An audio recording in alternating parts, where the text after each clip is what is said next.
with a sports celebrity superstar, Danica Patrick. Thanks for coming. Sure. Race car driving. What is the hardest part? I mean, I think that it must be hard to muscle a car around that track, but what is physically the hardest part for a driver? Well, I'm kind of in the second phase of my career with NASCAR. So I'd say the challenges are a little bit different in NASCAR versus IndyCar, where I came from. IndyCar was I'd say a little more strength-based. There's no power steering, so if anyone's ever run out of gas and your car doesn't want to turn because it loses its power steering, that's like kind of how heavy the steering gets. So, so that's a little bit more strength-oriented. In NASCAR, I'd say that you have a lot of repetitions because the races are longer and you're always racing on oval, so you're always in this motion. And in fact, I think my right side is turning to my left side now. We're definitely turning in the wheel ways, to the left. But it's really hot, and it's especially hot. in the summer. Like for instance, this summer was extremely hot. It was punishing how hot it was, and I'd say that hydration is one of the toughest things in NASCAR. Wow. So how do you hydrate while you're driving? Well, it's more about what you do before you drive. Okay. That's probably the most important. We have a drink system in the car that it's like a Camelback with a tube that we drill a hole through a vent, and there's a like a Camelback has the bite. Sure. It's the same thing. How do you stay fit when you're not driving? During the season, I do a lot of weight training. High weight, low reps, and try and maximize strength without burning out and getting over fatigued. So I weight train 3 days a week, and I do cardio the rest of them. All right. So what's your favorite move for strength training? What is your go-to move? Well, I'm pretty good at bench pressing. I'm pretty strong. What's your go-to sort of indulgence or guilty pleasure now?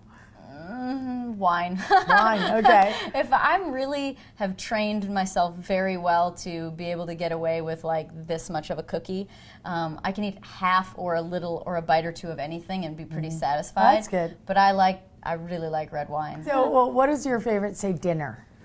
Well, as far as going out, I really am a fancy food eater. So I'm the kind of person that loves to go out to dinner and have like a 15-course tasting menu with the wine pairings. Like I like to do it up. So if I'm going out to eat, it's special. I don't just go out to eat. If I'm going to cook, for the most part, I can cook at least something that I would enjoy and feel no guilt about. So what do you Better cook? at home. Right, so what do you cook? So now back to home. Yeah. I'd say most common meals are, like when we get to the racetrack, these are the definitely staple meals. Salmon, brown rice, and grilled peppers and onions. Not something you could actually eat at a NASCAR race, however. No, I don't know if they serve that anywhere, but we make that on the bus. Okay. And I always cook my own breakfast, and I'm very picky with my breakfast. What do you eat for breakfast?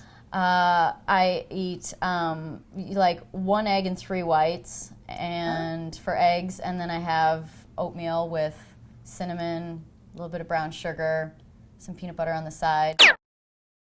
So you're here with TISO. How'd you get involved with TISO? And I love the watch your Yeah, work. thank you. TISO and I, we've been together now for 7 years. Oddly enough, TISO was the first watch I ever owned when I was a kid. So it was completely ironic that came full circle, and then they were looking for an ambassador years ago.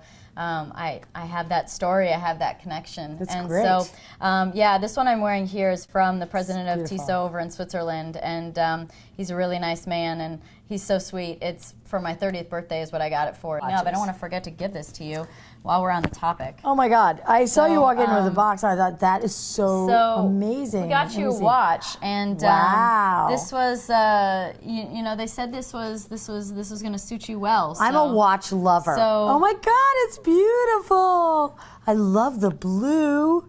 Because well, I'm good. That's learning to swim, and I'm trying to get to be a better swimmer, so the blue is going to remind me, get in the water. That's so beautiful. Thank Definitely you. a functional watch. Yeah, of course. I can't believe it. It's gorgeous.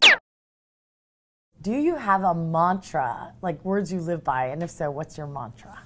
There have been a few throughout the years. I mean, I feel like when I was younger, it was, seize the day, carpe diem, I think was an important one. I think this too shall pass is a really good one because, everything does. And probably the most common one that I've had for the longest time is that what doesn't kill you makes you stronger. And I really believe that. Those are 3 great ones. So seize the day when you have an opportunity. Yeah. This too Every shall day. pass when you're stressing out or something painful. Yep. And what doesn't kill you makes you stronger is great for sort of a global, be resilient. Yeah, because it applies to all different aspects of your life. That's right. That's right.